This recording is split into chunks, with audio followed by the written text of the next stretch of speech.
Hi, everybody. Good evening. Welcome to Teachers Talk Radio live with a special pop-up interview with Branwen Jeffreys, who's the education editor at the BBC.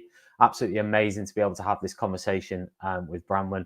There's been so much happening in education. We can't obviously cover it all in the next 30 minutes, but we're going to try to dig into some of it and hopefully ask the questions that matter from teachers and from the people involved in the profession at the moment. Just before we kick off, big shout out to our sponsor on the show tonight, which is John Catt Educational Publishing.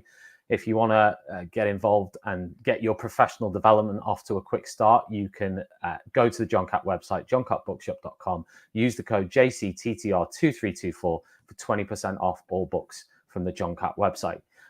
So, Branwen, welcome.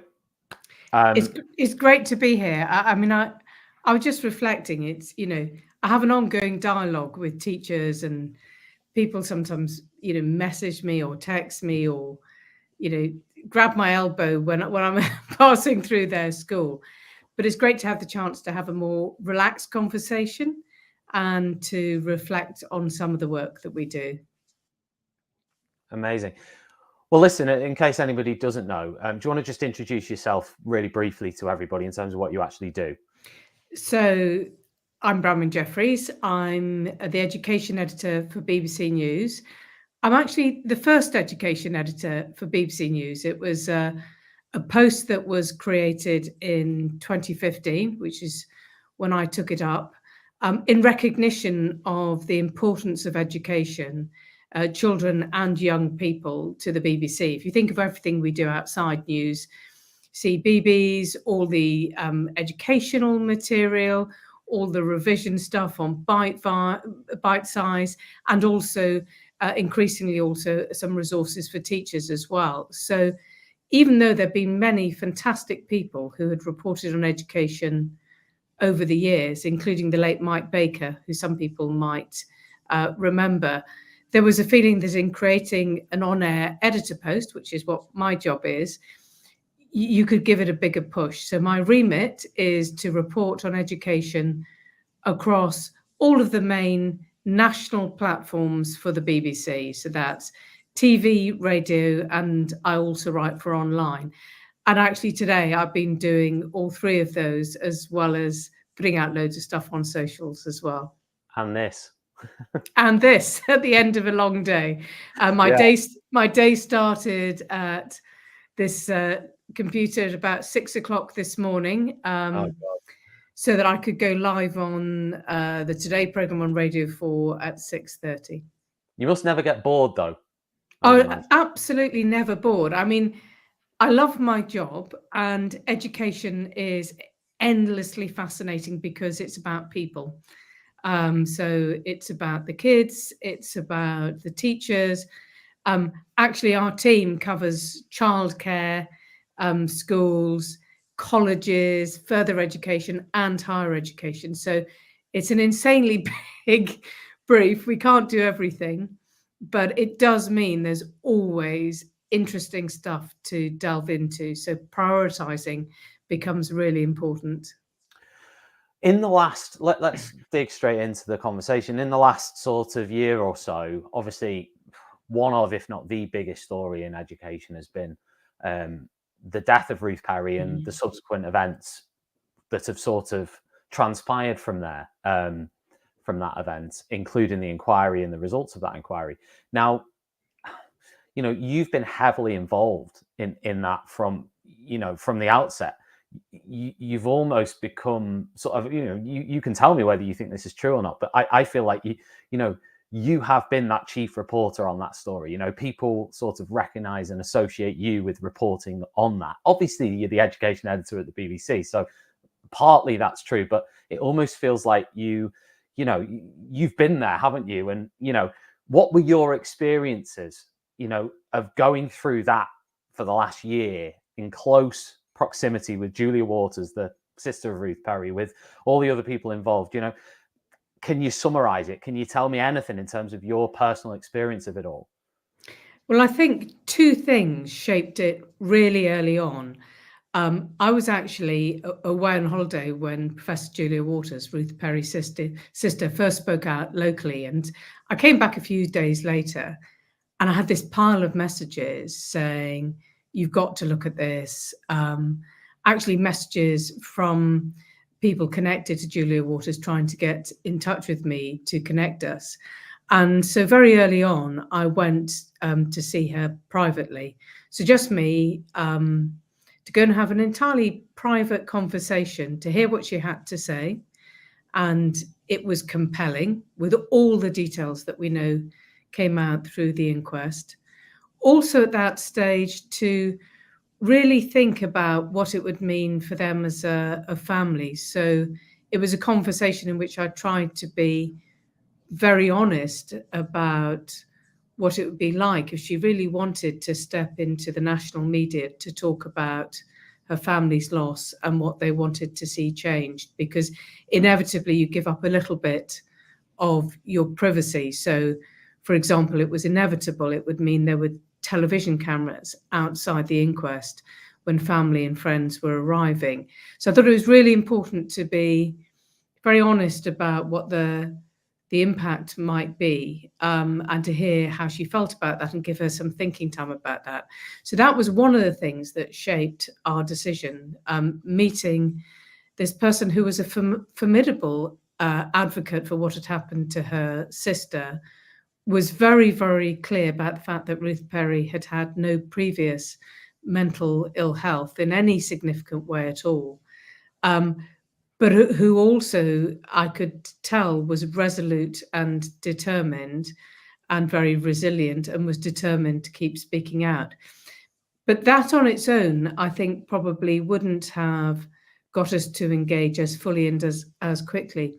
The other thing that happened was I wrote a piece, actually just the day before I met Julia Waters, which was a piece reflecting on what the mood music was around Ofsted, how schools felt coming out of the pandemic, why people maybe felt that Ofsted didn't always fully capture everything around schools. And that was a piece written drawing on dozens of conversations I'd had with people throughout the pandemic and afterwards. And the piece went up late afternoon on the BBC News website. That's quite late in the day. So normally the figures would be lower in terms of people reading it. Within hours, it had been read by 1.5 million people and was being reshared widely on socials. And then teachers started getting in touch with us. Teachers and head teachers contacted us with their own experiences, including some absolutely heartrending experiences from head teachers who felt that they had been put through a process in which their school, in some cases, had gone from, say, good to inadequate to good again within the space of one term. And what I have to hold in my mind all the time is not just teachers. That's not primarily actually our audience. Our audience is everyone: parents, grandparents, people working in other businesses, as well as the teaching profession. But it was clear that there was a huge groundswell of feeling, and that in a way what Julia Waters had done was to lift the lid on that by beginning to speak out. And other strands, and particularly some of the stuff around head teachers' mental health and the stress attached to the current system, began to sort of flow out of that and became in the end actually a very important part of the documentary film that we made, The Death of a Head, which went out at the end of the inquest. So it was part of a conversation with the family, and establishing that what it would involve, what we would ask of them if we covered it, and also what it might mean for their privacy, but also a conversation that was happening in public, but also in private, in the information that head teachers and also school governors and parents were sending to us. Going back to that first meeting with Julia Waters, did you feel nervous going into that? And you know, as a journalist, as a person, were you sort of, was that like, this is a big conversation, or was it just this is another conversation. I've done lots with politicians and everybody else, and during that conversation, it almost feels like you were offering sort of, it was almost like safeguarding sort of, advice or guidance. I mean, is that something she asked you, or is that something that is just a standard conversation that would take place? I think if you're dealing with a family that is, or an individual that is in the midst of very deep grief, that you have a duty of care, and a lot of journalists would say this actually, you have a duty of care to treat them fairly and responsibly. I think it's fair to say that early on the family had a mixed experience of that, which is why in the end they decided to mainly speak to the BBC until the end of the inquest.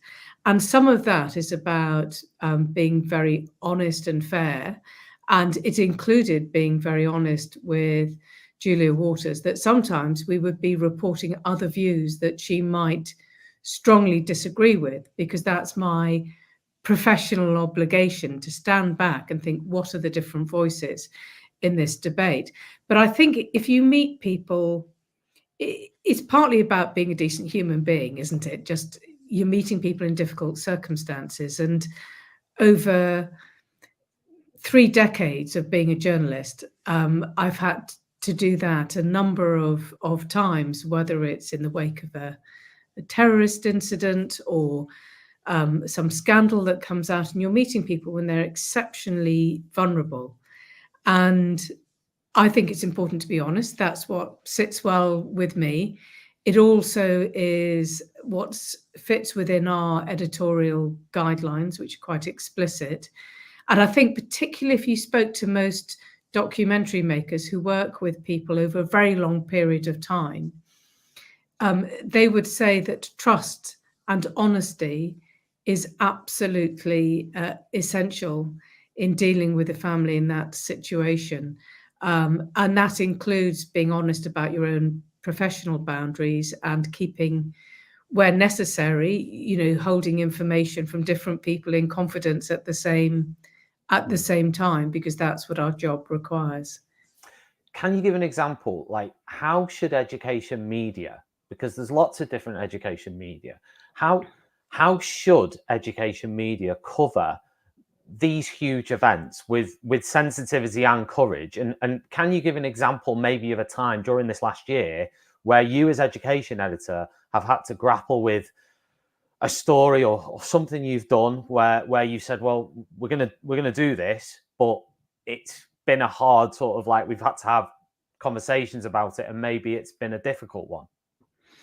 Well, I'm going to give you 2 examples, just going back briefly to the Ruth Perry story. One of the things that we held in mind was the Samaritans media guidelines about the reporting of any death by suicide, which most major media organisations try and abide by. And those guidelines set out some very clear, broad principles. One is that it's very hard to extrapolate from an individual person's case. It's really hard to know what was in the mind of any individual in their darkest moment, but also that we never, for example, talk about the means of death, because there's evidence that comes from a wealth of research that is not helpful to people. So one of the things that we had to triage and think very carefully about editorially in the Ruth Perry case was the distinction between the individual story and what the family wanted to say very clearly about how they felt Ofsted had contributed to Ruth Perry's death, something that was vindicated ultimately by the inquest. But also I spoke to a couple of different eminent experts in terms of researching mental health and suicide to think about population-wide risk. Okay, how do we weigh up one individual, but also the effect across a whole system of head teachers and what the potential risks are there. So that's one example, but also the story I've been doing today. So all of today, I've been covering some of the pressures that are currently facing schools that were built under the Private Finance Initiative. So these PFI schools, there are about 900 across England. have seen their charges go up because inflation has been going up. Now, the contracts, a lot of the contracts include quite hefty non-disclosure agreements.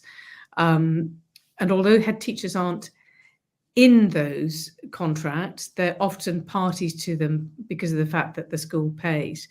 So we had long and careful discussions with the head teachers who have done interviews with us and some of the others who've shared information with us about how they felt about that. Were they okay with, speaking out publicly where some people might have felt that they couldn't because of the confidentiality clauses. And then all of that work has to go through two processes in the BBC. One is that we have ethical advisors, like a committee of editorial ethical advisors. So we talk to them about how can we be fair in this, getting responses from everyone who is involved maybe in a particular situation around a school. But we also, of course, like every big media organisation, we have duty lawyers who are on duty 24 hours a day, who we can email and ring up, and they will look with a different kind of eye. So there's the process about fairness and are we reporting to the BBC standards? And that includes any duty of care to individuals involved or vulnerable children. And on the other hand, you might be thinking about, well, what is the legal jeopardy here? Are we reporting within the law? Would a court of law think that we're reporting fairly? And just to give you one last example, about a year ago, I made a panorama about school attendance that followed 3 teenagers. The process of finding and getting agreement from the teenagers and their families to speak took months. And actually, in some cases, the children were assessed by an educational psychologist, for example, to make sure, although they were teenagers, that they fully understood what they were consenting to, and that they were going to be okay through this process and talking about their mental health, or in one case, talking about a bereavement. Were they going to be okay when that finally went on TV, and how would they manage it? Adam has messaged in, one of our sort of listeners and Teachers Talk Radio team member, and he said, I'd like to know what Branwen thinks could be done to help students discern between fact and fake news. Obviously, Adam's an MFL teacher, lots of teachers sort of watching and listening. How big an issue do you think this is, and what can be done about it from a media point of view? I think it's absolutely massive, and it's something to really hold in mind as we go through what will be an intensely political year. The potential for jeopardy around deepfake videos, or around something which appears to be maybe an ordinary citizen, but is in fact part of a campaign, or comes from a particular political perspective, and that isn't immediately obvious. So I think some of it is about encouraging students to consume a very wide range of media. So not just to look at platforms which maybe affirm their own beliefs, but to have that open-mindedness to look across different news media. Every day, I will look probably at 6 or 7 newspapers, social media. I look at what rival media companies are doing. That's an intrinsic part of my balanced diet as a journalist. But I think you can do a small version of that with pupils. It's that knowingness. What is the editorial stance of this particular media outlet or of this particular person? Where are they coming from? And just that basic digital literacy about looking at websites. So who does this website belong to? Who's it registered to? Who's paying for this? If it's a socially driven campaign that is maybe funded. And I think it is fundamental to democracy to have those conversations. And that's why, of course, as a professional journalist, I would argue that there is, amidst the very florid and busy conversations that exist across social, there is also a place for professional journalism, even if it doesn't tell you what you want to hear. I mean, there is that sort of threat, if you like, to, you see it on X a lot, for example, from Elon Musk saying, mainstream media is dead. It's the voice of the people. Listen, just sort of get your news from Twitter, sort of thing, right? And I guess a lot of young people, they might be. I don't know what your data tells you, but it seems like a lot of them are sort of getting their news from TikTok or just flicking through videos, or from X, they just scroll down a feed or whatever. So it is important, isn't it, to sort of educate them on that. And how do you, I mean, are you able to combat that in any way by sort of saying, like you've just explained to me, about the process you go through? Maybe people aren't aware of that. Maybe, there isn't a lot of education around that. I think some of it is beholden on us as media organisations. The BBC has set up something called BBC Verify, which is bringing together a lot of our expertise around data analysis, geolocating video, looking at where something might have originated, doing sort of deep research around the use of images to sort of see where they originally came from. So there's definitely a role for mainstream media in that. I also think that people's habits change throughout their time. I think we are in a process of huge technological change.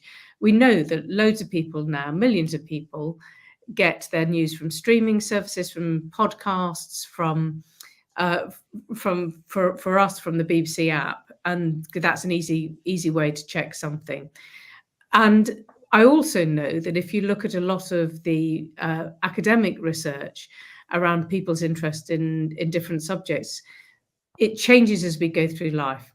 So if you are in your mid to late 20s or early 30s, your interest in schools in a different way as a parent of a child, or your interest in the availability of childcare, is going to go up massively suddenly. Something maybe you didn't give a second thought to when you were 19, 20 and you had other things on your mind. So we do quite a lot of thinking about search engine optimization, about what headlines really appeal to people. And we know that where there is some emotional authenticity in the story, where it can feel more like a person-to-person story. You're hearing about maybe another mum who's struggling to get SEND support, or another parent who's trying to juggle childcare and work, that if we can make it relatable in our storytelling, and it's constantly evolving, that can really help engage people, particularly in online platforms, where the possibilities of how we tell our stories are really, really changing. We're now moving towards the end. So I want to ask you just a sort of one question about, obviously last year, 2023, the biggest story was undoubtedly sort of Ruth Perry and Ofsted and the inquest. What do you think will be the biggest story? I mean, obviously that we don't know yet, but just sort of with your experience and intuition, is there anything bubbling that you think, I mean, obviously it's an election year, do we have anything that you think is going to be the big one for 2024 for education? Well, I certainly think the political parties will compete on things like childcare. When it comes to schools, if I was going to look over maybe the next couple of years, I would say the long-term state of England's school buildings. We've seen that bubble up with RAAC, but there are other schools that have different problems. For example, historic asbestos, that at some point are going to have to be dealt with. Teacher recruitment. Funnily enough, Bramwell, my school I currently teach in, we're actually currently teaching in a temporary building because of asbestos. Fortunately, this school has actually just this week been awarded a new build, which will probably take 3 to 4 years. So it'll be another sort of temporary building in the interim, but still good news. But I'd imagine that, like you just said, there'd be a lot of schools out there like that. And it's got to wash through the system, hasn't it? I mean, a huge number of schools that were built in the 60s and 70s and 80s have got some of these materials in them. So, yes, definitely school buildings, teacher recruitment and retention. I think, the worrying shortage in some STEM subjects in particular is going to be something that is going to keep on bubbling up, and When particularly does that come to a maths. head, though? Because it feels like you must have reported that about 10 times in the last 10 years. Teacher recruitment and retention, terrible crisis, etc., etc. When does it actually come to a head? Is there going to be a tipping point where it comes to a head? Because at the moment, yes, we talk about supply issues. There's still, when does it actually come to a tipping point? So I think there are a couple of things. Yes, it's been something that's been rumbling on and off. And actually, teacher recruitment is quite cyclical. If the rest of the economy feels very insecure, more graduates will go into teaching. And of course, some of them will decide they love it and stay. But as the NFER has pointed out, there's a massive challenge post-pandemic. If you are doing a white collar job, loads of people can work from home for a couple of days a week. That is not an option for a teacher. You're in there full on from first thing in the morning, dealing in the case of a secondary with hundreds of kids, and the intensity of teaching and lessons throughout the day. So I think long term there's going to have to be some really careful thinking about how we make teaching attractive, and that's a challenge to all parties. And the other thing, which I think will be very slow burn, and we might not get to until after the next election, is where next for what kids learn in school. We try to avoid the use of the word curriculum in our reporting, because it Really? doesn't necessarily connect with parents. It's not a word that people use. You would not hear the word curriculum spoken generally at a bus stop, in a pub, at a footy match. Please tell me if you do, and then it's probably a teacher standing next to you. But I think there are quite interesting questions. There was a very interesting Lords Committee report about the secondary curriculum. We've got competing ideas about that going into the election, so there could be quite a feisty debate about that. But I also think there are other slow burn issues, like the ongoing pressure around special educational needs and disabilities, which whoever wins the next election, they're going to really have to think about provision and how it's resourced and how it's planned, and how you get the balance right between meeting the needs of children in specialist provision and accommodating that within mainstream schools, and what can be done to make it work. So in terms of schools, I think those are some of the big things. And the other issue, which I think we may see no political party particularly wanting to talk about very much this year, but is really important in terms of destinations, is what happens in the long term to further education funding. It's always felt, financially a little bit like the poor relation of schools, and also university funding. Tuition fees have been frozen for pretty much, apart from that £250 that was added on, for a decade now. So where do we go next with that? And how do we fund the universities that we want?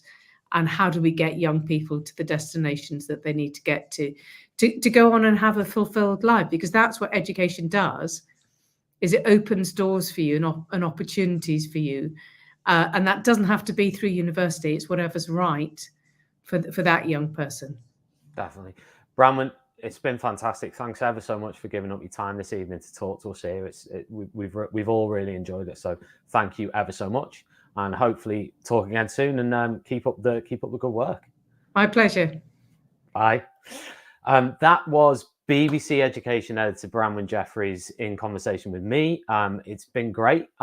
Listen, if you've got reflections or comments on anything that you've heard here this evening, you can just tweet us at TT Radio Official. Get involved in the conversation that way. Perhaps you actually want to conduct some interviews. If you do, become a host. Get involved on Teachers Talk Radio. We would love to hear from you.